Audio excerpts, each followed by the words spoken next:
Hello again, folks. This is our second lecture of the new semester schedule in this brave new world we're all living in. I hope everyone is well and staying sane amid all this.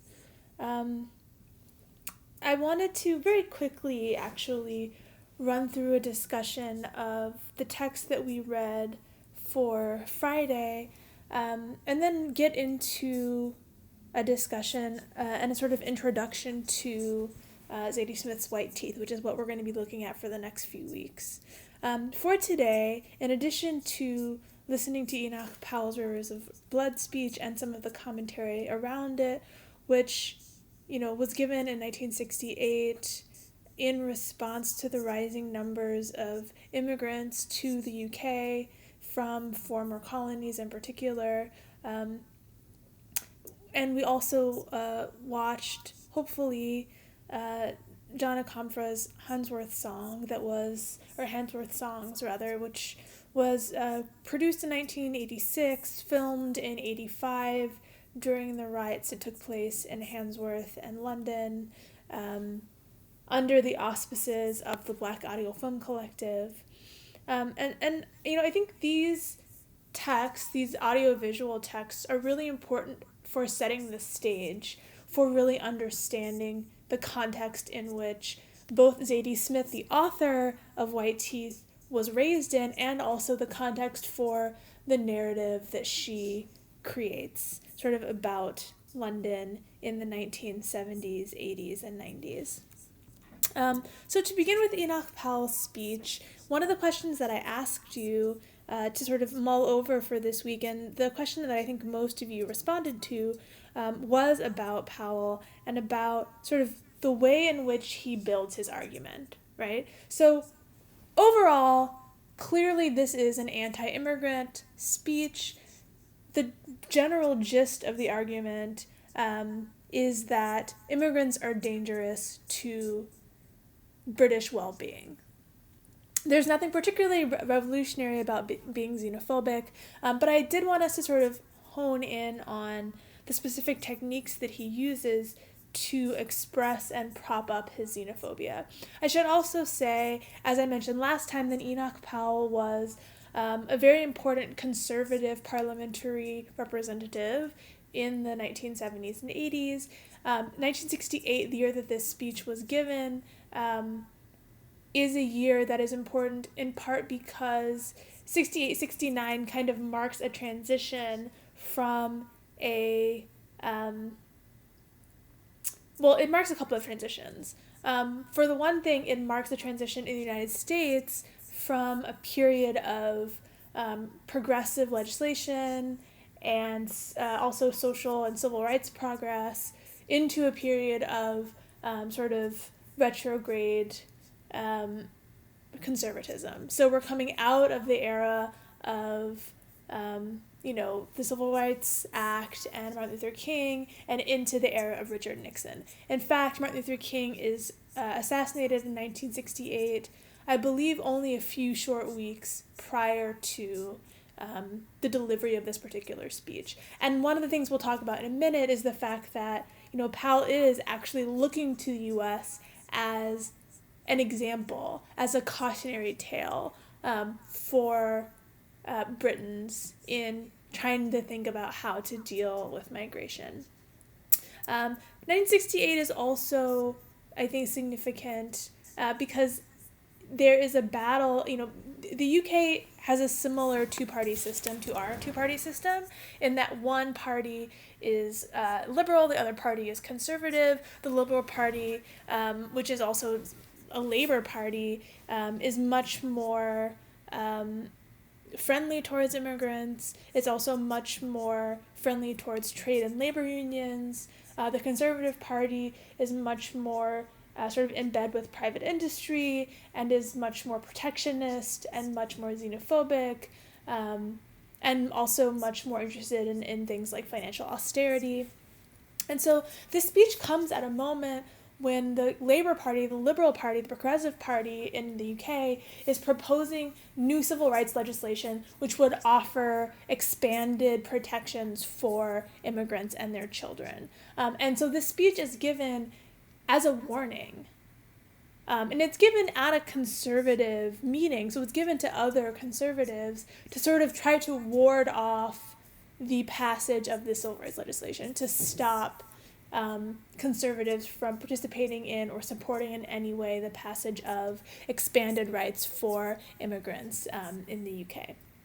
So to turn to the question that I asked, and to this issue of tactics, right, of sort of how he's constructing his argument, the thing that a lot of you picked up on is that he's really using fear, right? Fear is the primary mode that he's operating under. It's not that this is a sort of economic issue. It's not that this is just an issue of preference rather. It's an issue of life or death. It's an issue of good and evil. In fact, he starts the speech by saying, "The supreme function of statesmanship is to provide against preventable evils."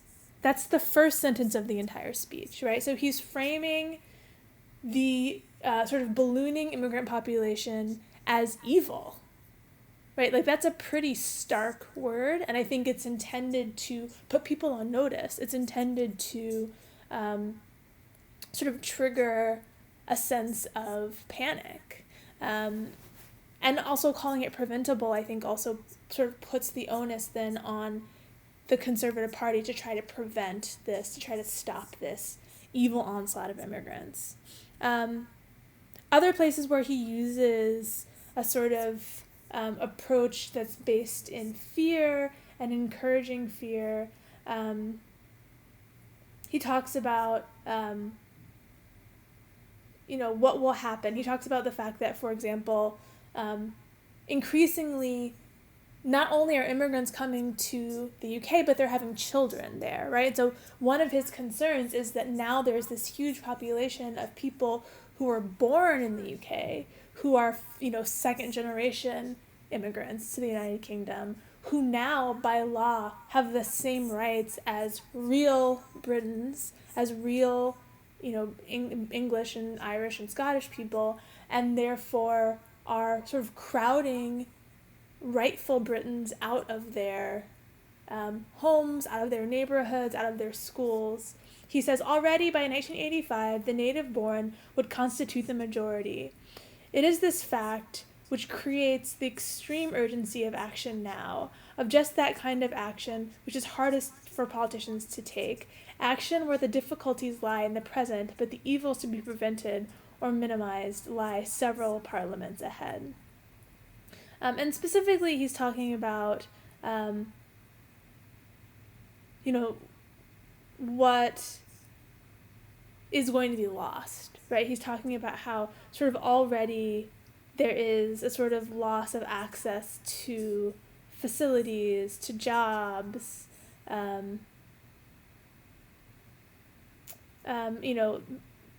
he's talking about how, regular Britons have found themselves, their wives have been unable to obtain hospital beds in childbirth, their children unable to obtain school places, their homes, neighborhoods changed beyond recognition, their plans and prospects for the future defeated, et cetera, right? So fear is the first sort of important thing to keep in mind. And this is part of the reason I'm pointing this out, is to give you a sense of the sort of political, cultural, psychological landscape of England in the 1970s and 80s. But also, I think there are connections that we can make to anti-immigrant rhetoric in our own country, in other places. And I find that these same kinds of tactics repeat, right? In multicultural societies where there is a perceived threat from immigrants, oftentimes anti-immigrant rhetoric will take on a pretty standard form. And so I just want us to be aware of that form. So fear is obviously the number one thing. Another thing that several of you did mention is that he specifically constructs his argument by giving sort of case studies, right? Talking about specific citizens of the UK, specifically his own constituents that he's heard from. And so framing the argument not in terms of his own personal concerns, right? Not in terms of his own personal fears or analysis or knowledge, but actually kind of foisting the responsibility for what ultimately is a deeply bigoted speech onto these anonymous constituents of his, right?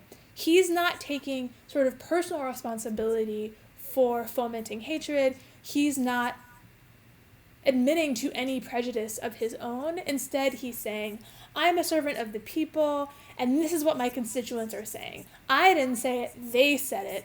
And as, as parliamentarians, it is our duty to represent our constituents and to do what is in their best interest. I think that's also a pretty common tactic to say, people are saying, Trump does that a lot in his speeches.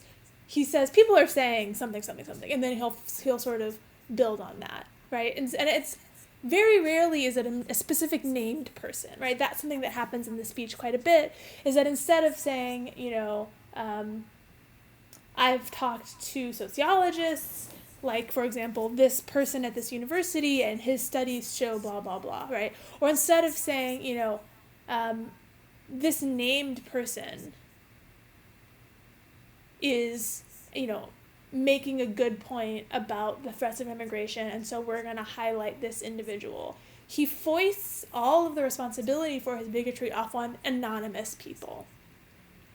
He does it with, in the beginning he talks about, sort of average everyday man that he speaks to, and then he sort of really, the climax of the piece is this extended, not supposed anonymous letter that he receives from one of his constituents, an elder woman, right, who has fallen upon hard times in his assessment and in hers because of the swamping of her neighborhood with immigrants.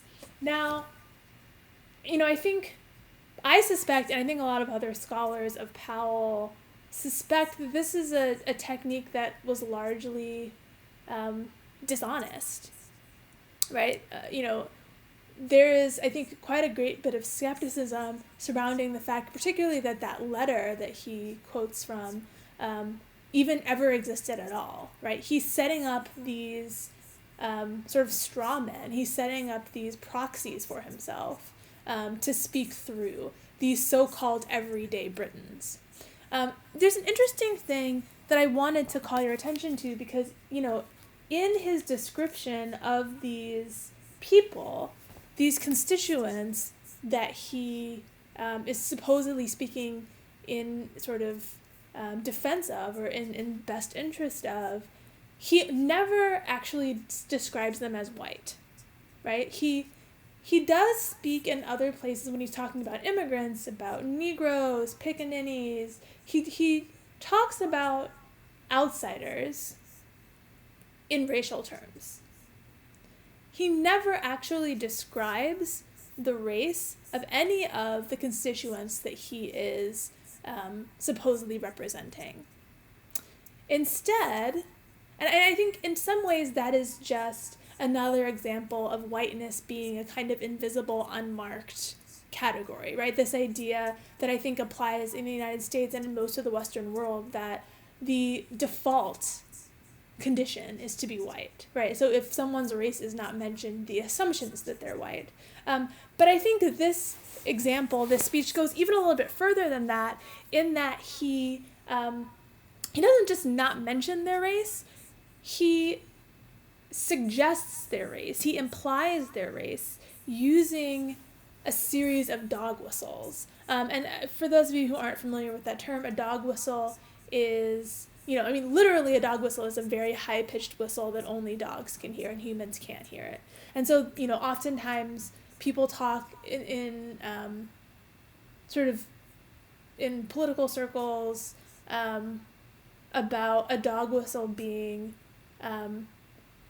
a word that everybody knows, everyone that you're talking to knows what it means, but it's not the actual thing you're getting at, right? Like it's a way to trigger a response, a kind of invisible response, an imperceptible response in the audience that you're addressing your rhetoric to without having to directly say what you're saying, right? So, for example, in American politics, oftentimes a dog whistle for saying that a young man, for example, is black is to just call him a thug, right? And so in the minds of people who associate African Americans with violence, they automatically think black if you call somebody a thug. But if somebody were to, say to you that was racist, you could say, I never said anything about his race, I just said he was a thug, right? So there's this, sort of double-handed quality or underhanded trying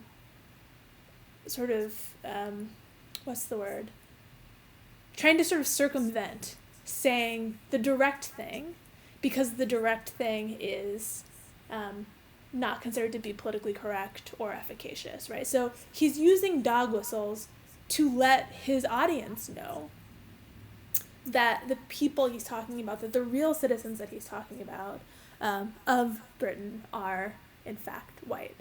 For example, the very first person he talks about, he says, "A week or two ago, I fell into a conversation with a constituent." This is how he describes him: "A middle-aged, quite ordinary working man employed in one of our nationalized industries." Right, so quite ordinary working man becomes this dog whistle for white. Quite ordinary, again, whiteness is the default. Working man, these are very intentional words. Working man is a sort of dog whistle to say not an immigrant, right? Because immigrants are lazy, and their offspring are even lazier. So if he's a quite ordinary working man, we are to understand that he is white. Similarly, when, later on when he's introducing the letter by this, elderly woman who, has been sort of done out of her rights by the sort of influx of immigrants, he reads, this is supposedly the first line of her letter to him, reads, "8 years ago, in a respectable street in Wolverhampton, a house was sold to a Negro." That's the first sentence. 8 years ago, in a respectable street in Wolverhampton, a house was sold to a Negro, right? So respectable there is a dog whistle for white. And it actually, in that phrase, it sort of does double duty, right? Because by pairing respectable and Negro as opposites, we know on the one hand that respectable means white, but then the other implication of that pairing is that Negro is the opposite of respectable, right? That Negroes lack self-respect and respect for property. So, this is obviously quite a sort of bigoted speech in terms of its anti-immigrant rhetoric on its surface, but even if you scratch the surface a bit, if you look more carefully at the kind of language he uses, I think there are even more sinister implications beyond what is even just sort of obvious, beyond the overarching argument of we should not have more immigrants, we should curtail immigration, right? We should not allow these people to have rights, which is in and of itself a problematic argument to make. Trying to deny people any rights, human rights, based on their birth nation or race is problematic to start. But he sort of laces the speech with these sinister implications and insinuations that sort of only sort of are, I think, intended to make his audience associate immigrants with all things negative without focusing their attention on it, without being explicit about it. Another sort of key thing that he does, a kind of defensive maneuver that he performs in this speech, is that at the same time that he's building this very problematic anti-immigrant argument, he's interjecting periodically this kind of claim of reverse racism. This idea that because his ideas are controversial, the fact that these ideas are controversial is evidence that he and people who think like him are actually being persecuted, right? That's something that he does several times in this speech. He talks about, for example, how, he gets, the reason the letters that he gets are anonymous is that so many good, upstanding, respectable British people are afraid that they'll be exposed. He says, let me find it. He says, ordinary, again, this is another dog whistle for white, ordinary, decent, sensible people writing a rational, often well-educated letter believed that they had to admit their address because it was dangerous to have committed themselves to paper to a member of Parliament agreeing with the views I had expressed, and that they would risk penalties or reprisals if they were known to have done so. The sense of being a persecuted minority, which is growing among ordinary English people in the areas of the country which are affected, is something that those without direct experience can hardly imagine, right? So again, his constituents, real, ordinary, decent, sensible people, writing rational, educated letters. That's like 8 different dog whistles for whiteness layered upon each other. Ordinary Britons are decent, sensible people, educated people, as opposed to those dirty, filthy immigrants. Okay. The last thing that I want to, there's a couple more things I want to point out. The next thing I want to point out actually is that letter. I do want to think for a second about that letter, that sort of insane letter that he claims to have gotten from this elderly woman. And again, this is a kind of merger, a glorious merger of the, deflecting responsibility for his ideas onto an anonymous person and the reverse racism claim. So he makes this woman a martyr, this elderly woman. He makes her a martyr, and then sort of tries to use her story as a way to justify his anti-immigrant rhetoric. But the really sort of complicated and shocking part of this, part of his argument is that, he's defending a woman's right to essentially be racist, and also saying that her having to suffer any economic consequences as a result of her racism is in fact reverse racism. So just to refresh your memories, we have this elderly woman who lives in Wolverhampton. She inherits a house from her husband when he dies. She decides to make a living by turning that house into a boarding facility. But when the neighborhood gets sort of infiltrated, as he would say, by immigrants, she decides to no longer use that source of income because she refuses, and that's the key point. The reason that she becomes economically destitute is because she refuses to rent her home to Negroes, so she says. And yet, we are to feel sympathy for this woman because she is being discriminated against. She goes to the Social Security office to try to get help and is chastised for being racist. And she is now the victim. And I think sort of the climax of this piece, which really shows, or the climax of this part of the piece at least, which really shows, I think, or exposes the fact that it's largely fabricated, is this story he talks about, she comes back from the office, having been refused any kind of financial assistance, and she's afraid to leave her house. Her telephone is her lifeline. Her family pay the bills and help her out as best they can. Immigrants have offered to buy her house at a price which the prospective landlord would be able to recover from his tenants in weeks, or at most, a few months. She's becoming afraid to go out. Windows are broken. She finds excreta pushed through her letterbox, so feces, right? People are pushing feces through her mailbox. Because clearly Black and brown people who immigrate to England don't expect to be around white people. Right, okay. So this is the key part.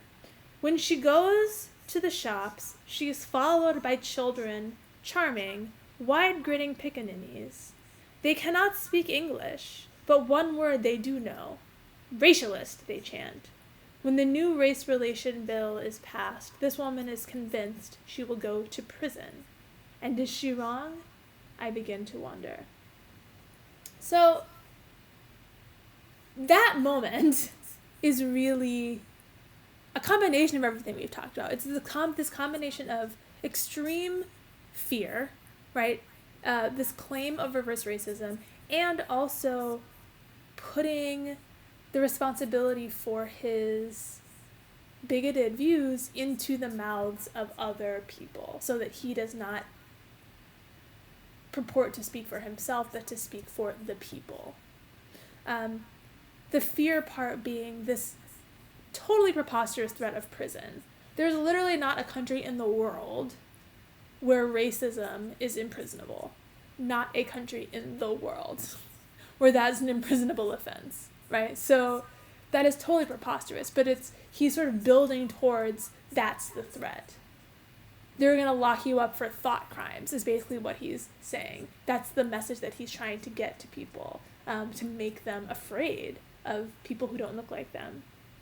The reverse racism part, which is incredible, is this idea that these young Black children, pickaninnies, he calls them. Now, a pickaninny, first of all, is not really a British term. It is a Western hemispheric, it's a term of the Americas. It's the term of North America and the Caribbean that is really traceable to the days of slavery, and is a term that was usually used to refer to little Black children. It was a derogatory term that was used to refer to Black children during the slavery period and immediately thereafter. And so primarily it's a term that would have been used in the Caribbean and in the American South in the sort of, 18th and 19th century, early 20th century as well. So first of all, he's invoking this idea of he's invoking this incredibly racist trope of these sort of barefoot children. He's claiming simultaneously that they don't speak English, even though literally everyone in the British Caribbean and the United States speaks English, right? So pickaninnies by definition speak English, but putting that aside, he's claiming that they don't speak English, but somehow have learned the word racialist and are running around chanting this at this woman. That she is suffering the indignity of being ridiculed by barefoot, slack-jawed, wide-eyed, grinning-faced pickaninnies. It's trading in sort of the worst 19th century slave era stereotypes. And it's also totally preposterous. It's as preposterous as the idea that racism is imprisonable, right? This is clearly not happening. This has never happened to anyone. But he's able to sort of convincingly build to this point. And I think, after this speech was given, the initial response by Parliament was that he was fired. He was laid off. But he was quickly reinstated after being removed from Parliament because of massive protests in his favor from Britain's right-wing working class. And Parliament works slightly differently in that members of Parliament can be fired because you don't vote for the individual representative, you vote for the party, and so whatever party is in power gets to decide who represents them. But at any rate, the Conservative Party had him fired. And they had to reinstate him because their base was so in support of him, because they were so on the same page as him, because he gave voice to many of the things they had been thinking, and also I think encouraged them to lean into their worst instincts. And I think the reason that this particular strategy is so effective, in particular the part about sort of deflecting responsibility onto other people, who, especially anonymous people, right, is to make every single individual asshole who has the same opinions as him feel like they're not alone, right? This idea of a kind of silent majority is a very powerful one, particularly for helping to cultivate hatred, bigotry, and fear. It's the idea of a silent majority is very powerful for sort of reactionary, counter-progressive politics. This idea that I'm justified in my bigoted opinions because even though we're all afraid to say so, most real people, most real citizens of this country have the same opinion I have. And so he's giving people permission to come out of hiding by sort of lending a kind of solidarity, an invisible solidarity to their often misguided opinions. Okay, and then the other piece which we watched for today, and I'm not going to spend very long talking about this. To be just warning you, some question about this will probably be on the final exam, so you should make sure to watch it. But I wanted to just quickly mention some of the key aspects of this film from my perspective. There's two key aspects. One is about the kinds of footage that they show, aside from the actual riot footage itself, which is something that I asked about in my questions for Friday. I asked about this question of what other kinds of images we see of immigrant life. And, we see a lot of, to answer my own question, we see a lot of images of people on boats, right? We see a lot of images of archival footage from the 40s, 50s, 60s, oftentimes in black and white, of people coming over to take jobs, people coming over to start families, people coming over to make lives for themselves. And oftentimes in these images, there's quite, in the footage, there's quite a bit of hope, right? There's quite a bit of dignity.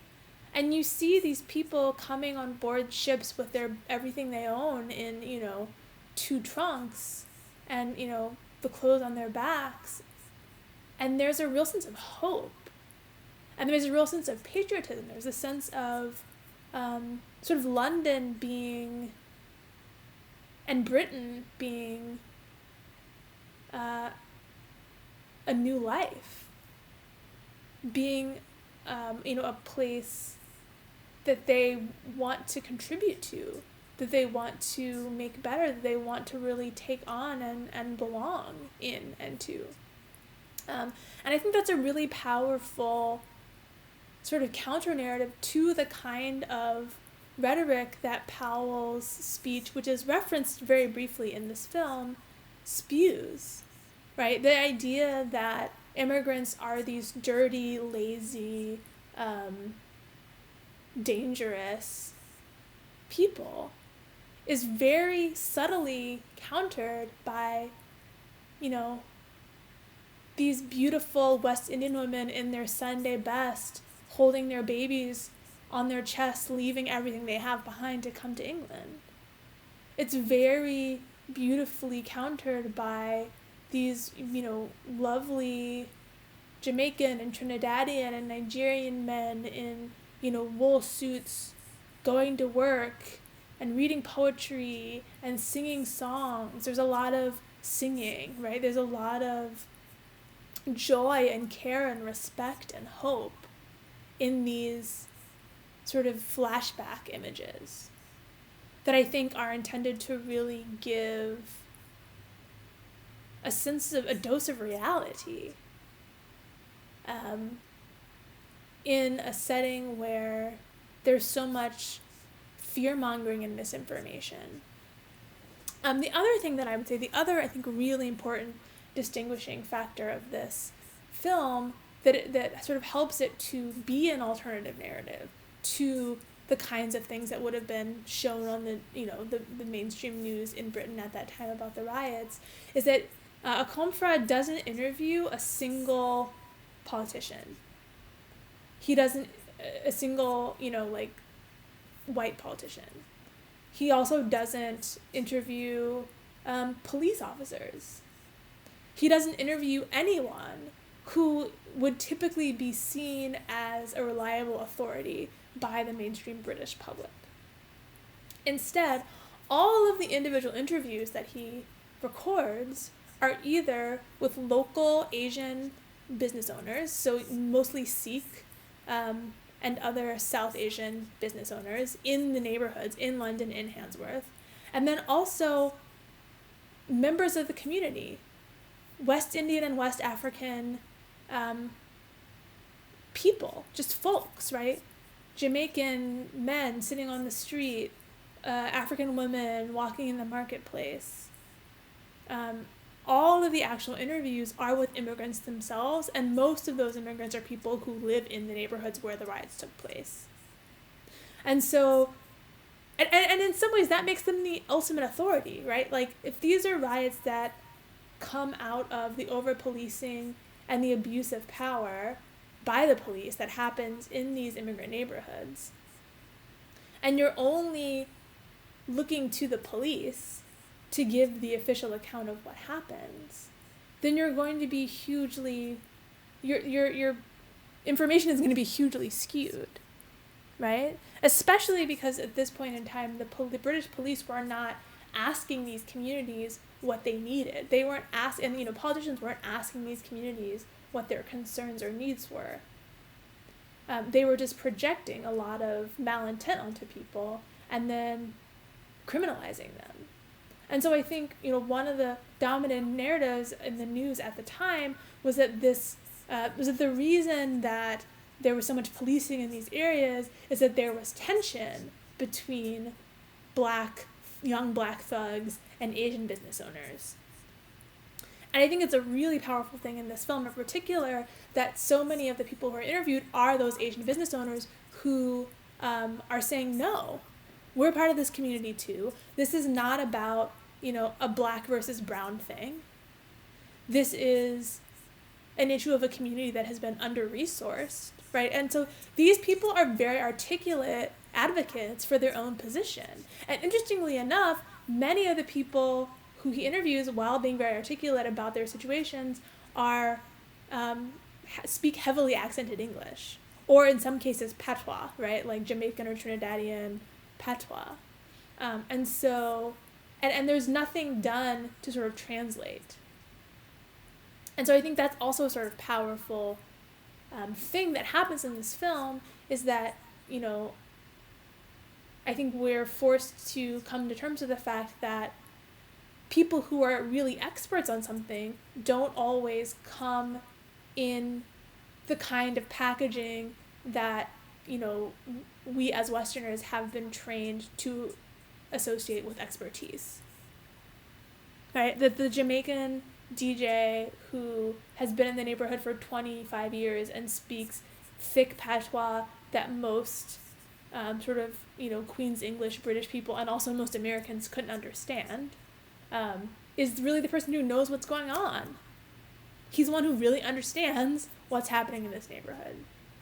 And so aside from the kind of audiovisual pastiche that we've been talking about for the last couple of classes that was very distinctive and was, really a technique that was used by the Black Audiofilm Collective across all of their works, in this particular piece, the kinds of specific images and audio clips that they choose, the ones that they record themselves and the ones that they curate, are very carefully chosen to counter the popular image of immigrants in England in the 1970s and 80s. Which leads us to Zadie Smith's White Teeth. Zadie Smith was born in 1975 in London. She was born of a Jamaican mother and a white British father who separated during her childhood. She actually was born Sadie Smith, Sadie with an S, but changed her name to Zadie at some point in her teen years because she felt that it was more ethnic sounding, and it was important to her to sort of express her ethnic difference. She grew up in northwest London. Most of her books are set in London and deal with the really unique blend of cultures that one finds on the street in London. They deal with the really unique combination of Pakistani and British and Irish and Nigerian and Jamaican and Bangladeshi kids that create culture, that create brand new culture. And she is kind of a product of that culture. So she's born in 75. She completes this book during her senior year at Cambridge, where she was studying English. It was actually purchased, I believe, during her senior year. And by 2004, the year of its release, it had become a sort of a worldwide phenomenon. Actually, I feel like this is wrong. I feel like it actually was not published in 2004. I feel like it was published in 2003, now that I'm thinking of it. I'm going to look that up. White Teeth. White Teeth was published in 2000. That makes more sense. So scratch that.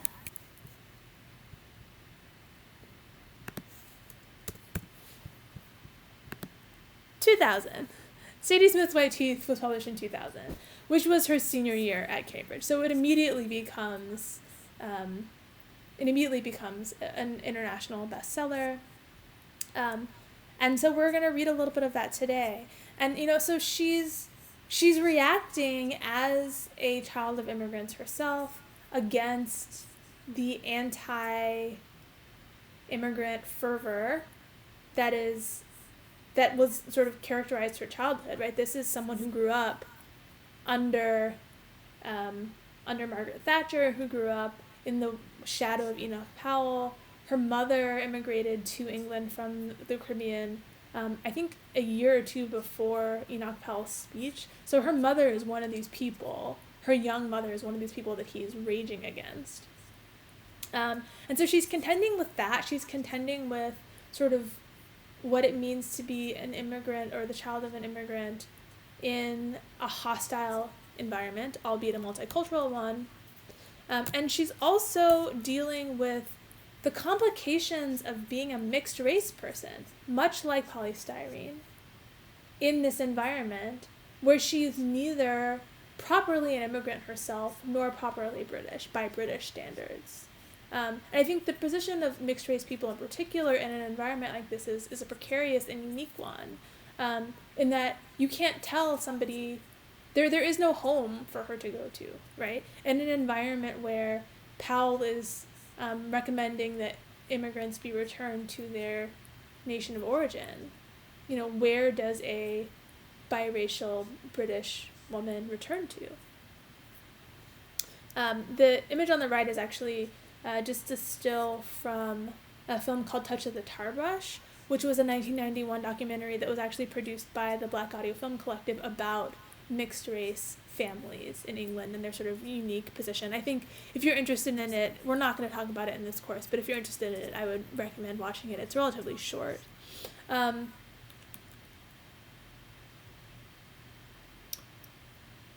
would say, just by way of further introduction to this book, that it is very lived in. It is a love story to London. Zadie Smith herself, as I said, was born in London, grew up there, and it is set in specific places. So the very opening chapter is set at the Cricklewood Halal Best Needs. And I'm going to read it to you shortly. I'm going to start by reading the first chapter to you, and then I've uploaded chapters 2 and 3 to the website as well. But almost every place that is mentioned in this text is a real location in London. So I think it's a sort of a richly studied, richly researched, very lived in story, full of sort of real details that she herself is sort of bringing her own experience as a Londoner to.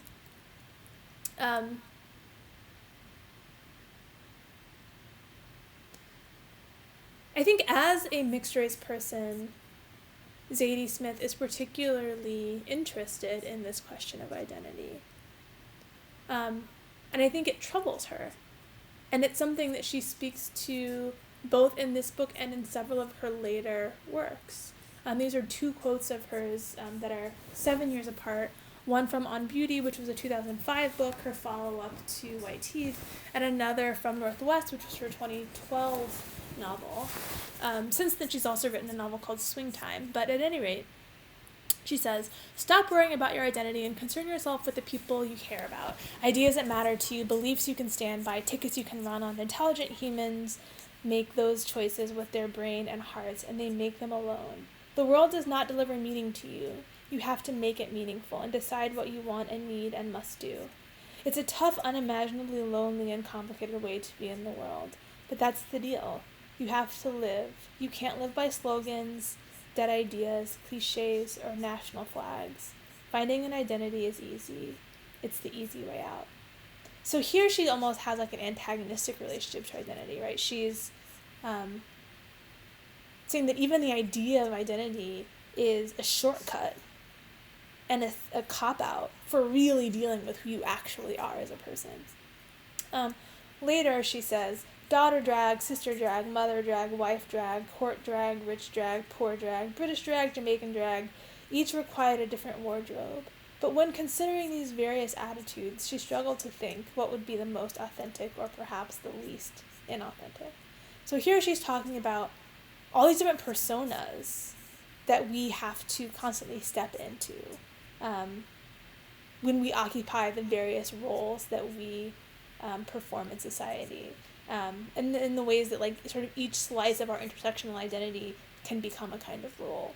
I do want us to just keep these two quotes in mind as we approach White Teeth, just to help us think about how she's thinking about identity and what she's doing with the concept of identity in this book.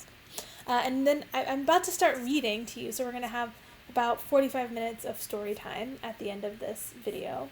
But I wanted to give you the questions before I start reading. So here they are. Choose one. Zadie Smith's White Teeth opens with Archibald Jones, one of the story's protagonists, at a point of crisis. In fact, all of the characters in White Teeth are experiencing an identity crisis of one kind or another. Choose a character besides Archie, i.e. Clara, Alsana, Samad, Hortense, Ryan, Tops, etc. How or why does this character struggle to make sense of their place in the world? Question 2. Smith writes the story of how Archie meets his young wife, Clara, first from Archie's point of view in the chapter that I'm about to read, and then from Clara's. How are their perspectives on their first encounter similar? How are they different?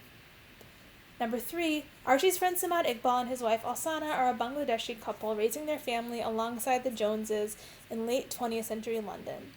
As we see at the end of Chapter 3, the Iqbals have a complicated marriage marked by frequent, heated arguments. What do you think is the primary source of their conflict at this early point in the story? Alright, so choose one of those and respond. Thanks everybody for sending me your emails this past week. Your responses were great. Yeah, and let's get the story time going. Hello all, and welcome to our evening read-along of White Teeth. I've uploaded chapters 2 and 3 to the website for Tuesday, but I thought I would read you for the last part of lecture today, chapter 1. I want to try to get through a good chunk of this book. We're obviously not going to be able to read all of it. It is 450 pages long. We're only going to do about the first third over the next 2.5 weeks. But I thought I would start by reading to you for the first 20-30 minutes of the book. So, chapter 1 in section 1, called Archie, opens with this epitaph. Every little trifle, for some reason, does not seem incalculably important today, and when you say of a thing that, quote, nothing hangs on it, unquote, it sounds like blasphemy. There's never any knowing, how am I to put it, which of our actions, which of our idlenesses, won't have things hanging on it forever. And that's a quote from E.M. Forster, From Where Angels Fear to Tread. All right. Chapter 1, The Peculiar Second Marriage of Archie Jones. Early in the morning, late in the century, Cricklewood, Broadway. At 0627 hours, on January 1st, 1975, Alfred Archibald Jones was dressed in corduroy and sat in a fume-filled Cavalier Musketeer estate, face down, on the steering wheel, hoping the judgment would not be too heavy upon him. He lay in a prostrate cross, jaw slack, arms splayed on either side, like some fallen angel. Scrunched up in each fist, he held his Army Service medals, left, and his marriage license, right. For he had decided to take his mistakes with him. A little green light flashed in his eye, signaling a right turn he had resolved never to make. He was resigned to it. He was prepared for it. He had flipped a coin and stood staunchly by the results. This was a decided upon suicide. In fact, it was a New Year's resolution. But even as his breathing became spasmodic and his lights dimmed, Archie was aware that Cricklewood Broadway would seem a strange choice. Strange to the first person to notice his slumped figure through the windshield, strange to the policeman who had filed the report, to the local journalist called upon to write 50 words, to the next of kin who would read them. Squeezed between an almighty concrete cinema complex at one end and a giant intersection at the other, Cricklewood was no kind of place. It was not a place a man came to die. It was a place a man came to in order to go other places via the A1. But Archie Jones didn't want to die in some pleasant, distant woodland or on a cliff edge fringed with delicate heather. The way Archie Jones saw it, country people should die in the country and city people should die in the city. Only proper, in death as he was in life, and all that. It made sense that Archibald should die on this nasty urban street where he had ended up, living alone at the age of 47 in a one-bedroom flat above a deserted chip shop. He wasn't the type to make elaborate plans, suicide notes and funeral instructions. He wasn't the type for anything fancy. All he asked for was a bit of silence, a bit of shush, so he could concentrate. He wanted it to be perfectly quiet and still, like the inside of an empty confessional, or the moment in the brain between thought and speech. He wanted to do it before the shops opened. Overhead, a gang of local flying vermin took off from some unseen perch, swooped, and seemed to be zeroing in on Archie's car roof, only to perform at the last moment an impressive U-turn, moving as one with the elegance of a curveball and landing on the Hussein Ismail, a celebrated halal butcher. Archie was too far gone to make a big noise about it, but he watched them with a warm internal smile as they deposited their load, streaking white walls purple. He watched them stretch their peering bird heads over the Hussein Ismail gutter. He watched them watch the slow and steady draining of blood from the dead things, chickens, cows, sheep, hanging on their hooks like coats around the shop, the unlucky. These pigeons had an instinct for the unlucky, and so they passed Archie by. For though he did not know it, and despite the Hoover tube that lay on the passenger seat pumping from the exhaust pipe into his lungs, luck was with him that morning. The thinnest covering of luck was on him, like fresh dew. While he slipped in and out of consciousness, the position of the planets, the music of the spheres, the flap of a tiger moth's diaphanous wings in Central Africa, and a whole bunch of other stuff that makes shit happen, had decided it was a second chance time for Archie. Somewhere, somehow, by somebody, it had been decided that he would live. The Hussein Ishmael was owned by Mo Hussein Ishmael, a great bull of a man with hair that rose and fell in a quiff, then a ducktail. Mo believed that with pigeons you had to get to the root of the problem. Not the excretions, but the pigeons themselves. This shit is not the shit. This was Mo's mantra. The pigeon is the shit. So the morning of Archie's almost death began as every morning in the Hussein Ishmael, with Mo resting his huge belly on the windowsill, leaning out and swinging a meat cleaver in an attempt to halt the flow of dribbling purple. "Get out of it! Get away! You shit-making bastards! Yes, 6!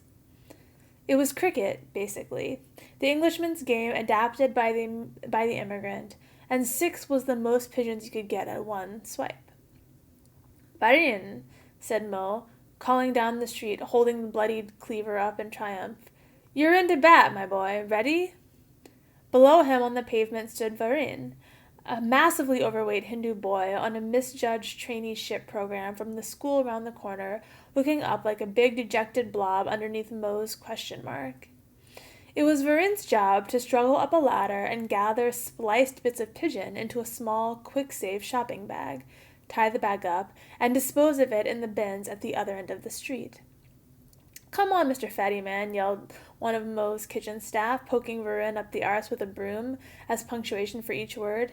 "Get your fat Ganesh Hindu backside up there, elephant boy, and bring some of that misshapen pigeon stuff with you."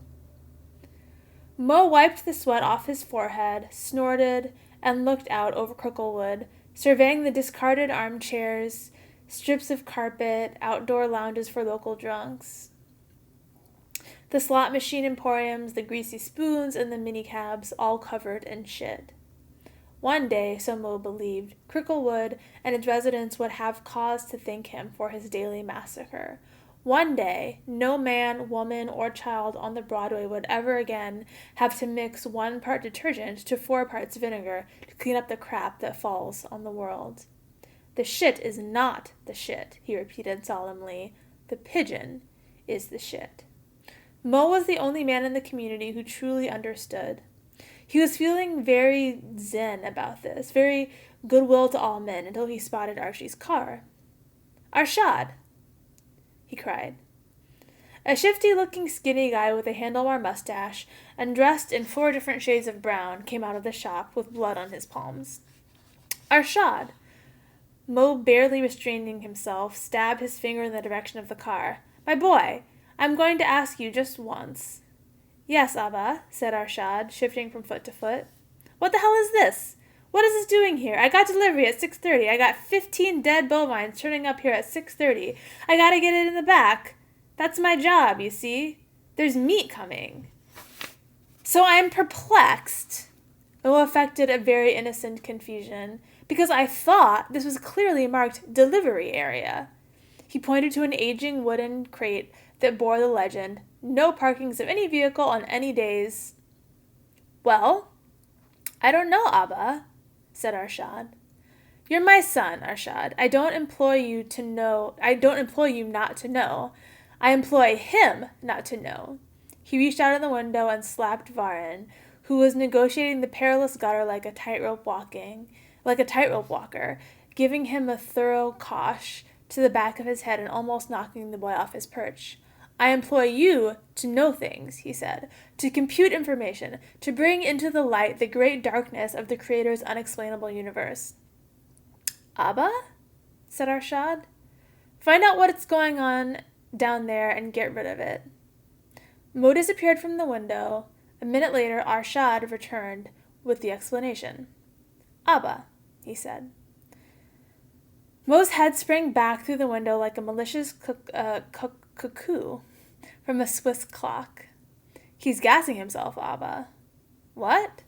Arshad shrugged. "I shouted through the car window and told the guy to move on, and he says, 'I'm gassing myself, leave me alone.' Like that." "No one gasses himself on my property," said Mo, snapping as he marched downstairs. "We're not licensed." Once in the street, Mo advanced upon Archie's car, pulled out the towels that were sealing the gap in the driver's window, and pushed it down 5 inches with brute, bullish force. "Do you hear that, mister? We're not licensed for suicides around here." This place halal, kosher, understand? If you're gonna die around here, my friend, I'm afraid you've got to do it and the right way and be thoroughly bled first. Archie dragged his head off the steering wheel, and in this moment, between focusing on the sweaty bulk of a brown-skinned Elvis and realizing that life was still his, he had a kind of epiphany. It occurred to him that, for the first time since his birth, life had said yes to Archie. Not simply, okay, or you might as well carry on since you've started, but a resounding affirmative. Life wanted Archie. She had jealously grabbed him from the jaws of death back to her bosom. Although he was not one of her better specimens, life wanted Archie, and Archie, much to his own surprise, wanted life. Frantically, he wound down both his windows and gasped for oxygen from the very depths of its lungs. In between gulps, he thanked Mo profusely, tears streaming down his cheeks, his hands clinging to Mo's apron. All right, said the butcher, freeing himself from Archie's fingers and brushing himself clean. Move along now. I've got me coming. I'm in the business of bleeding, not counseling. You want Lonely Street. This is Cricklewood Lane. Archie, still choking on thank yous reversed, pulled out from the curb and turned right. Archie Jones attempted suicide because his wife Ophelia, a violet-eyed Italian with a faint mustache, had recently divorced him. But he had not spent New Year's morning gagging on the tube of a vacuum cleaner because he loved her.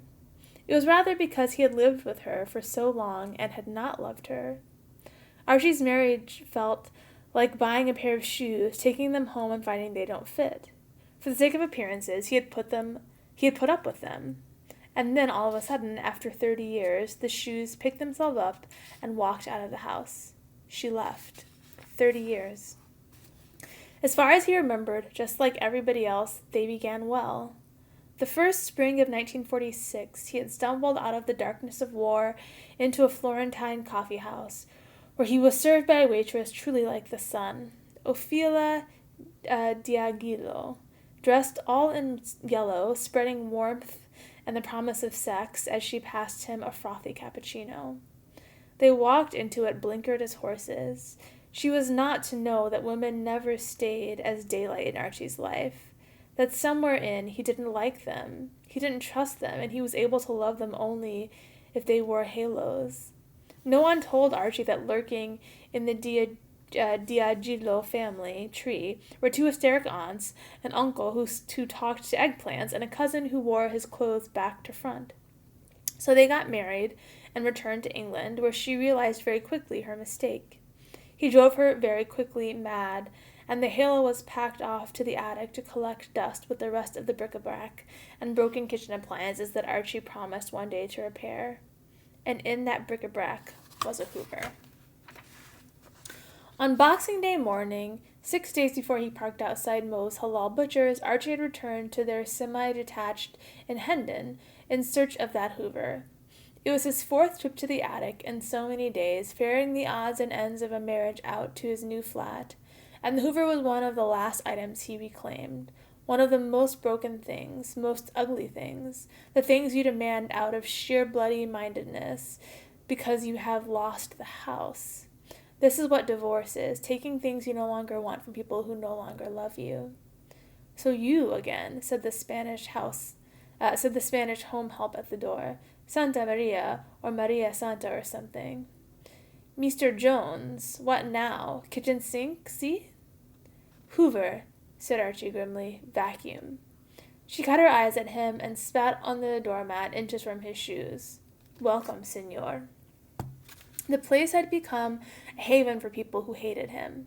Apart from the home help, he had to contend with Ophelia's extended Italian family, her mental health nurse, the woman from the council, and of course Ophelia herself, who was to be found in the kernel of this nut house, curled up in a fetal ball on the sofa, making lowing sounds into a bottle of Bailey's. It took him an hour and a quarter just to get through enemy lines. And for what? A perverse Hoover discarded months earlier because it was determined to perform the opposite of every vacuum's objective, spewing out dust instead of sucking it in. Mr. Jones, why do you come here when it makes you so unhappy? Be reasonable.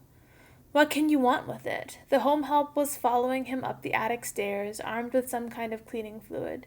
It's broken. You don't need this. See? See? She plugged it into a socket and demonstrated the dead switch. Archie took the plug out and silently wound the cord around the machine. If it was broken, it was coming with him. All broken things were coming with him. He was going to fix every damn broken thing in this house, if only to show that he was good for something. You good for nothing, Santa whoever chased him back down the stairs. Your wife is ill in her head, and this is all you can do?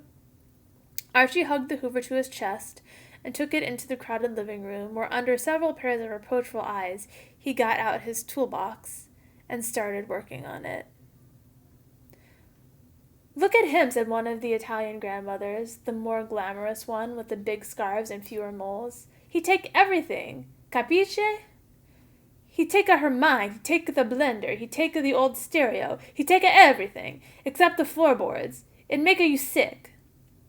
The woman from the council, who even on dry days resembled a long-haired cat soaked to the skin, shook her skinny head in agreement. It's disgusting. You don't have to tell me it's disgusting, and naturally we're the ones left to sort out the mess. It's this idiot here who has to... Which is overlapped by the nurse, saying, She can't stay here alone, can she? No, he's buggered off. Poor woman. She needs a proper home. She needs... I'm here, Archie felt like saying. I'm right here, you know. I'm bloody right here, and it's my blender.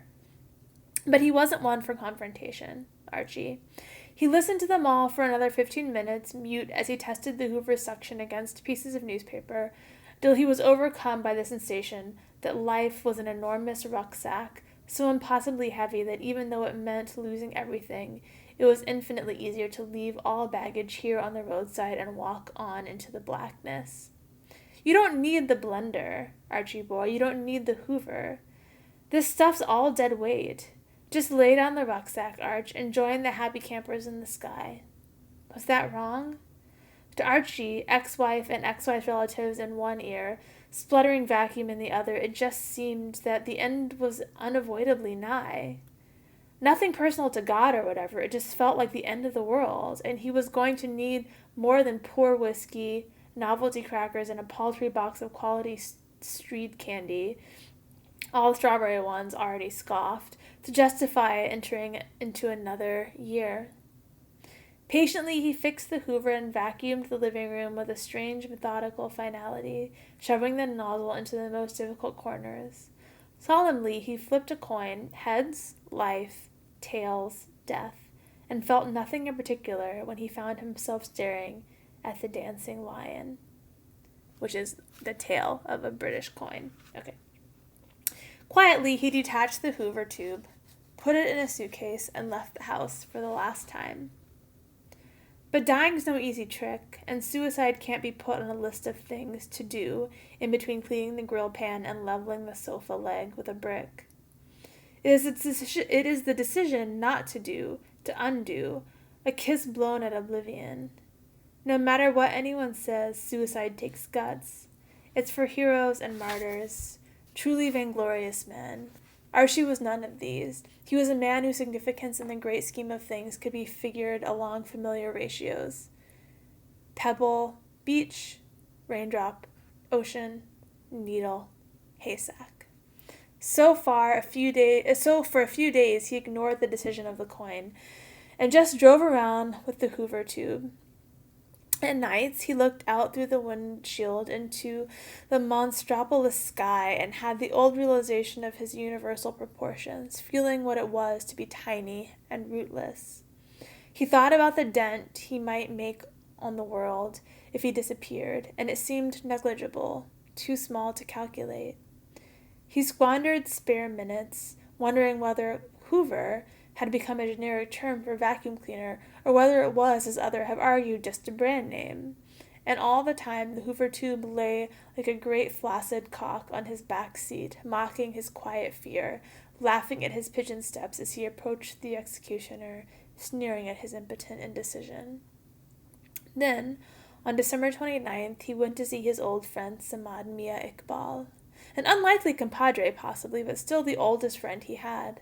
A Bengali Muslim, he had bought he had fought alongside back when the fighting had to be done, who reminded him of that war that reminded some people of fatty bacon and painted-on stockings, but recalled in Archie gunshots and card games and the taste of a sharp foreign alcohol.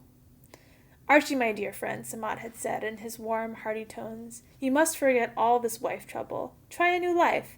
That is what you need. Now enough of all this. I will match your 5 baud and raise you 5.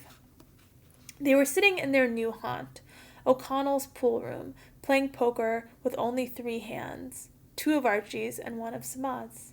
Samad's right hand being broken, gray-skinned and unmoving, dead in every way bar the blood that ran through it.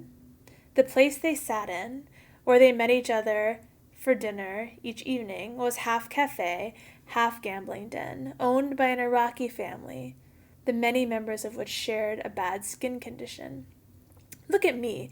Marrying Alsana has given me this new lease on life, you understand?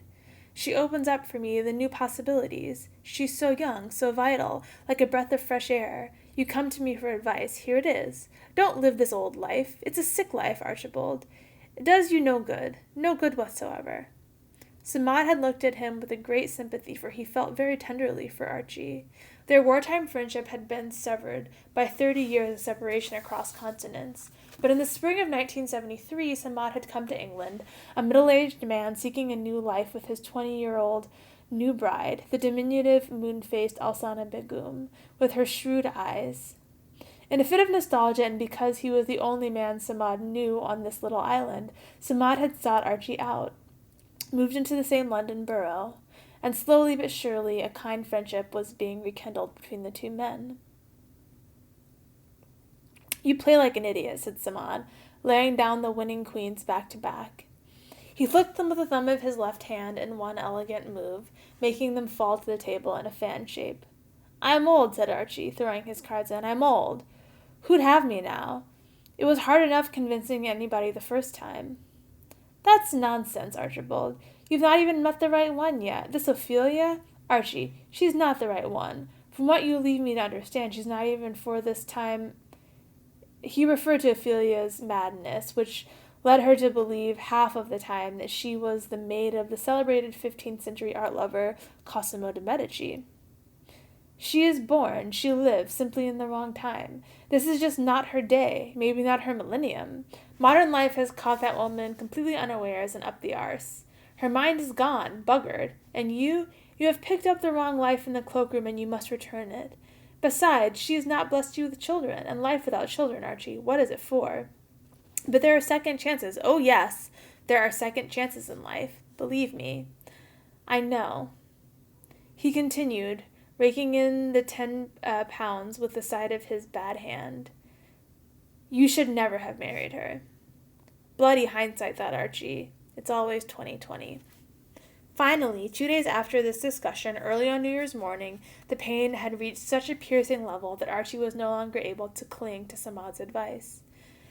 He had decided instead to mortify his own flesh, to take his own life, to free himself from a path that had taken him down numerous wrong turns, led him deep into the wilderness, and finally petered out completely, its breadcrumb trail gobbled up by the birds. Once the car started to fill with carbon monoxide, he had experienced the obligatory flashback of his life to date. It turned out to be a short, unedifying viewing experience, low in entertainment value, the metaphysical equivalent of the Queen's speech. A dull childhood, a bad marriage, a dead-end job, that classic triumvirate. They all flicked by quickly, silently, with little dialogue, feeling pretty much the same as they did the first time around. He was no great believer in destiny, Archie, but on reflection it did seem that a special effort of predestination had ensured his life had been picked out for him like a company Christmas present, early and the same as everyone else's. There was the war, of course. He had been in the war, only for the last year of it, aged just 17, but it hardly counted. Not front line, nothing like that. He and Samad, old Sam, Sammy boy, they had a few tales to tell. Archie even had a bit of shrapnel in the leg for anyone who cared to see it, but nobody did. No one wanted to talk about that anymore.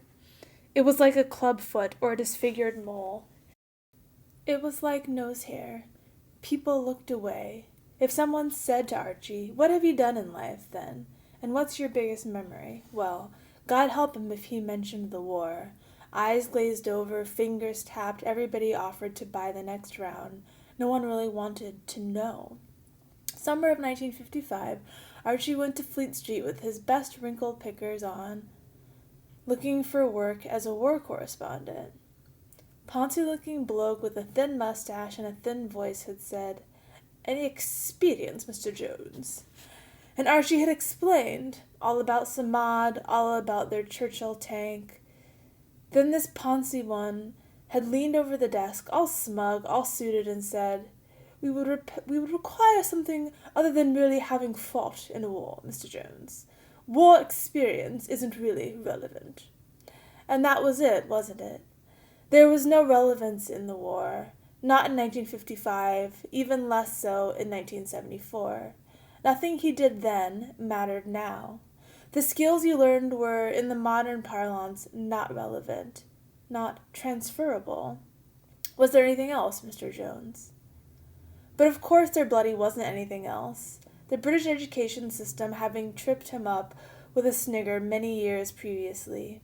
Still, he had a good eye for the look of a thing, for the shape of a thing, and that's how he ended up in the job of Morgan Hero, 20 years and counting, in a printing firm in the Euston Road, designing the way all kinds of things should be folded. Envelopes, direct mail, brochures, leaflets. Not much of an achievement, maybe, but you'll find things need folds. They need to overlap. Otherwise, life would be like a broadsheet, flapping in the wind and down the street so you lose that important section. Not that Archie had much time for the broadsheets. If they couldn't be bothered to fold them properly, why should he bother to read them? That's what he wanted to know. What else? Well, Archie hadn't always folded paper. Once upon a time, he had been a track cyclist. What Archie liked about track cycling was the way you went round and round, round and round, giving you chance after chance to get a bit better at it, to make a faster lap, to do it right. Except the thing about Archie was he never did get anything better. 62.8 seconds, which is a pretty good time, world-class standard even. But for 3 years he got precisely 62.8 seconds on every single lap.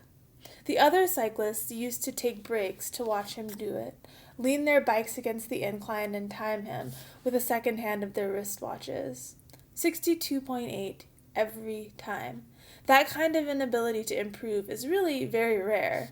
That kind of consistency is miraculous in a way. Archie liked track cycling. He was consistently good at it, and provided him with the only truly great memory he had had.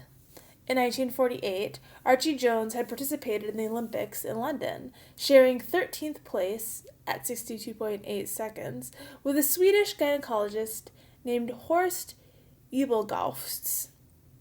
Unfortunately, this fact had been omitted from the Olympic records by a sloppy secretary who returned one morning after a coffee break with something else on her mind and missed his name as she transcribed one list to another piece of paper. Madame Posterity stuck Archie down the arm of the sofa and forgot about him. His only proof that the event had ever taken place at all were the periodic letters and notes he had received over the years from Ebelgaufts himself. Notes like, May 17th, 1957. Dear Archibald, I enclose a picture of my good wife and I in our garden in front of a rather unpleasant construction site. Though it may not look like Arcadia, it is here that I am building a crude velodrome. Nothing like the one you and I raced in, but sufficient for my needs. It will be on a far smaller scale, but you see it is for the children we are yet to have. I see them pedaling around it in my dreams and wake up with glorious smiles on my face. Once it is completed, we insist that you visit. Who are worthy to christen the track of your earnest competitor. Horst Edelgaufs. And the postcard that day on the dashboard, the very day, the day of his almost death. December 28th, 1974. Dear Archibald, I am taking up the harp. A New Year's resolution, if you like it. Late in the day, I realize, but you're never too old to teach the old dog in you new tricks, don't you feel? I tell you, it's a heavy instrument to lay against your shoulder, but the sound of it is quite angelic, and my wife thinks me quite sensitive because of it, which is more than she could say for my old cycling obsession. But then cycling was only ever understood by old boys like you, Archie, and of course the author of this little note, your contender, Horst Edelgaufs. He had not met Horst since the race, but he remembered him affectionately as an enormous man with strawberry blonde hair, orange freckles, and misaligned nostrils, who dressed like an international playboy and seemed too large for his bike. After the race, Horst had got Archie horribly drunk and procured 2 Soho whores who seemed to know Horst well. Quote, I make many business trips to your fair capital, Archibald, unquote, Horst had explained. The last Archie had seen of Horst was an unwanted glimpse of his humongous pink arse bobbing up and down in the adjoining room of an Olympic chalet. The next morning, waiting at the front desk, was the first letter of this long correspondence. Dear Archibald, in an oasis of work and competition, women are truly sweet and easy refreshment, don't you agree? I'm afraid I had to leave early to catch the necessary plane, but I compel you, Archie, don't be a stranger. I think of us now as 2 men as close as our finish. I tell you, whoever said 13th was unlucky was a bigger fool than your friend. Horst Edelgaufs. P.S. Please make sure that Daria and Melania get home fine and well. Daria was his one. Terribly skinny, ribs like lobster traps, and no chest to speak of, but she was a lovely sort. Kind, soft, with her kisses, and with double-jointed wrists she liked to show off in a pair of long silk gloves. She set you back 4 clothing coupons at least. I like you, Archie remembered saying, helplessly, as she replaced the gloves and put on her stockings. She turned, smiled, and though she was a professional, he got the feeling she liked him too. Maybe he should have left with her right then, run into the hills. But at the time it seemed impossible, too involved. What with a young wife with one in the oven? A hysterical fictional pregnancy, as it turned out, a big bump full of hot air. What with his game leg? What with the lack of hills?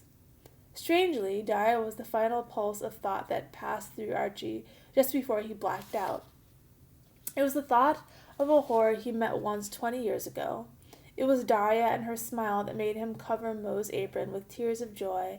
He had seen her in his mind, a beautiful woman in a doorway, with a come-hither look, and realized he regretted not coming hither. If there was any chance of ever seeing a look like that again, then he wanted the second chance, he wanted the extra time, not just this second, but the next, and the next, all the time in the world. Later that morning, Archie did an ecstatic 8 circuits of Swiss cottage traffic circle in his car. His head stuck out the window, a stream of air hitting the teeth at the back of his mouth like a windsock. He thought, blimey, so this is what it feels like when some bugger saves your life, like you've just been handed a great new big wad of time. He drove straight past his flat, straight past the street signs, laughing like a loon. At the traffic lights he flipped a 10-pence coin and smiled when the result seemed to agree that fate was pulling him toward another life, like a dog on a leash round a corner. Generally, women can't do this, but men retain the ancient ability to leave a family and a past. They just unhook themselves, like removing a fake beard, and skulk discreetly back into society, changed men, unrecognizable. In this manner, I knew Archie is about to emerge. We have caught him on the hop, for he is in a past tense, future perfect kind of mood. He is in a maybe this, maybe that kind of mood. When he approaches a forked road, he slows down, checks his undistinguished face in the rearview mirror, and quite indiscriminately chooses a route he's never taken before. A residential street leading to a place called Queen's Park. Go straight past. Go, Archie boy, he tells himself. Collect 200 and don't, for God's sake, look back. Tim Wesley, more commonly known as Merlin, finally registered the persistent ringing of a doorbell. He picked himself off the kitchen floor, waded through an ocean of supine bodies, and opened the door to arrive face to face with a middle-aged man dressed head to toe in gray corduroy, holding a 10-pence coin in his open palm. As Merlin was later to reflect when describing the incident at any time of the day, corduroy is a highly stressful fabric. Rent collectors wear it, tax collectors too. History teachers add leather elbow patches. To be confronted with a mass of it at 9 a.m. on the first day of the new year is an apparition lethal in its sheer quantity of negative vibes. What's the deal, man? Merlin blinked in the doorway at the man in corduroy who stood on his doorstep illuminated by winter sunshine. Encyclopedias or God? Archie noted the kid had an unnerving way of emphasizing certain words by turning his head in a wide circular movement from the right shoulder to the left.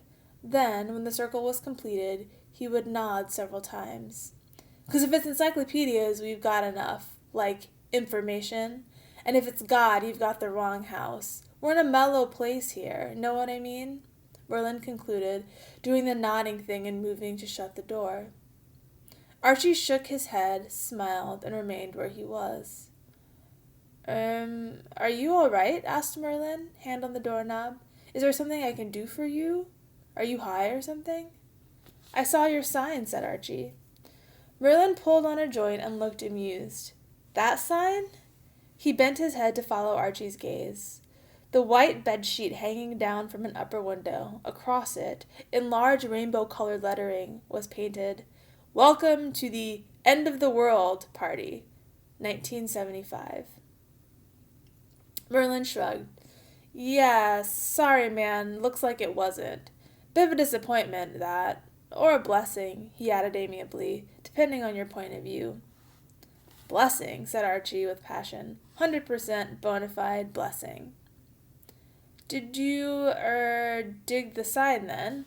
Asked Merlin, taking a step back behind the doorstep in case the man was violent, as well as a shiz. You into that kind of scene? It was kind of a joke, you see, more than anything. Caught my eye, you might say, said Archie, still beaming like a madman. I was just driving along looking for somewhere, somewhere to have another drink, New Year's Day, hair of the dog and all that, and I've had a bit of rough morning all in all. It's just sort of struck me. I flipped a coin and thought, why not? Merlin looked perplexed at the turn the conversation was taking. Party's pretty much over, man. Besides, I think you're a little advanced in years, if you know what I mean. Here Merlin turned gauche. Underneath his dashiki, he was at heart a good middle-class boy, instilled with respect for his elders.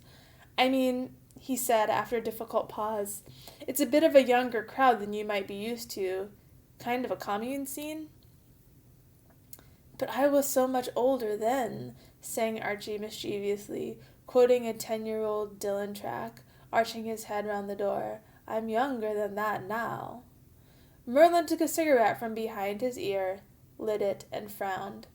Look, man, I can't just let anyone in off the street, I mean, you could be the police, you could be a freak, you could... But something about Archie's face, huge, innocent, sweetly expectant, reminded Tim what his estranged father, the vicar of Snarebrook, had to say about Christian charity every Sunday from his pulpit. Oh, what the hell? It's New Year's Day, for fuck's sake. You best come in. Archie sidestepped Merlin and moved into a long hallway with 4 open-doored rooms branching off of it, a staircase leading to another story, and a garden at the end of it all. Detritus of every variety, animal, mineral, vegetable, lined the floor. A great mass of bedding under which people lay sleeping stretched from one end of the hallway to the other. a red sea that grudgingly separated each time Archie took a step forward. Inside the room, in certain corners, could be witnessed the passing of bodily fluids, kissing, breastfeeding, fucking, throwing up, all the things Archie's Sunday supplement had informed him could be found in a commune. He toyed for a moment with the idea of entering the fray, losing himself between the bodies. He had all this new time on his hands, masses and masses of it, dribbling through his fingers, but decided a stiff drink was preferable. He tackled the hallway until he reached the other end of the house and stepped out into the chilly garden, where some, having given up on finding a space in the warm house, had opted for the cold lawn. With a whiskey tonic in mind, he headed for the picnic table, where something the shape and color of Jack Daniels had sprung up like a mirage in a desert of empty wine bottles. Mind if I... Two black guys, a topless Chinese girl, and a white woman wearing a toga, were sitting around on wooden kitchen chairs playing rummy. Just as Archie reached for the Jack Daniels, the white woman shook her head and mimed stubbing out a cigarette. "Tobacco C, I'm afraid, darling." Some evil bastard put his cigarette out in some perfectly acceptable whiskey. "There's baby cham and some other inexorable shit over there." Archie smiled in gratitude for the warning and the kind offer. He took a seat and poured himself a big glass of Liebe Frau Mich instead. I don't know what that is. Some kind of liquor. Many drinks later, and Archie could not remember a time in his life when he had not known Clive and Leo, Juan C. and Petronia intimately. With his back turned and a piece of charcoal, he could have rendered every puckered goose pimple around Juan C.'s nipples, every stray hair that fell in Petronia's face as she spoke. By 11 a.m., he loved them all dearly. They were the children he had never had. In return, they told him he was in possession of a unique soul for a man of his age. Everybody agreed. Some intensely positive karmic energy was circulating in and around Archie, the kind of thing strong enough to prompt a butcher to roll down a car window at the critical moment. And it turned out Archie was the first man over 40 ever invited to join the commune. It turned out there had been talk for some time of the need for an older sexual presence to satisfy some of the more adventurous women. "Great," said Archie. "Fantastic. That'll be me then." He felt so close to them that he was confused when around midday their relationship suddenly soured, and he found himself stabbed by a hangover and knee-deep in an argument about World War II, of all things. "I don't even know how we got into this," groaned Juan C., who had covered up finally, just when they decided to move indoors. Archie's corduroy jacket slung round her petite shoulders. "Let's not get into this. I'd rather go to bed than get into this." We are into it, Clive was ranting. "This is the whole problem with his generation. They think they can hold up the war as some kind of..." Archie was grateful when Leo interrupted Clive and dragged the argument into some further subset of the original one, which Archie had started. Some unwise remark 3/4 of an hour ago about military service building up a young man's character, and then immediately regretted when it required him to defend himself at regular intervals. Freed finally of his obligation, he sat on the stairs, letting the row continue above, while he placed his head in his hands. Shame. He would have liked to have been part of a commune. If he'd played his cards right, instead of starting a ding-dong, he might have had free love and bare breasts all over the place, maybe even a portion of allotment for growing fresh food. For a while, around 2 p.m., when he was telling Juan C. about his childhood, it had looked like his new life was going to be fabulous, and from now on he was always going to say the right thing at the right time, and everywhere he went, people would love him. Nobody's fault, thought Archie, mulling over the balls up. Nobody's fault but my own. But he wondered whether there wasn't some higher pattern to it. Maybe there will always be men who say the right thing at the right time, who step forward, like Thespis, at just the right moment of history, and then there will be men like Archie Jones, who are just there to make up the numbers, or worse still, who are given their big break only to come in on cue and die a death right there, center stage, for all to see. A dark line would now be drawn underneath the whole incident, underneath the whole sorry day, had something not happened that led to the transformation of Archie Jones in every particular way that a man can be transformed, and not due to any particular effort on his part, but by means of the entirely random, adventitious collision of one person with another. Something happened by accident. That accident was Clara Bowden. But first, a description. Clara Bowden was beautiful in all senses except, maybe, by virtue of being black. The classical. Clara Bowden was magnificently tall, black as ebony and crushed sable, with hair braided in a horseshoe that pointed up when she felt lucky and down when she didn't. At this moment it was up. It is hard to know whether that was significant. She needed no bra. She was independent even of gravity. She wore a red halter that stopped below her bust, underneath which she wore her belly button beautifully, and underneath that some very tight yellow jeans. At the end of it all were some strappy heels of light brown suede, and she came striding down the stairs on them like some kind of vision, or, as it seemed to Archie when he turned to observe her, like a reared-up thoroughbred. Now, as Archie understood it, in movies and the like, it's common for someone to be so striking that when they walk down the stairs, the crowd goes silent. In life, he had never seen this, but it happened with Clara Bowden. She walked down the stairs in slow motion, surrounded by afterglow and fuzzy lighting, and not only was she the most beautiful thing he had ever seen, she was also the most comforting woman he had ever met. Her beauty was not a sharp, cold commodity. She smelled musty, womanly, like a bundle of your favorite clothes. Though she was disorganized physically, legs and arms speaking a slightly different dialect from her central nervous system, even her gangly demeanor seemed to Archie exceptionally elegant. She wore her sexuality with an older woman's ease, and not, as with most of the girls Archie had run with in the past, like an awkward purse, never knowing how to hold it, where to hang it, or when to just put it down. "Cheer up, boy," she said in a lilting Caribbean accent that reminded Archie of that Jamaican cricketer. "It might never happen." "I think it already has." Archie, who had just dropped a cigarette from his mouth that had been burning itself to death anyway, saw Clara quickly tread it underfoot.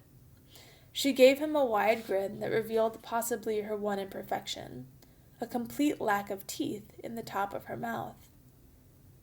"Man, they get knocked out," she lisped, seeing his surprise.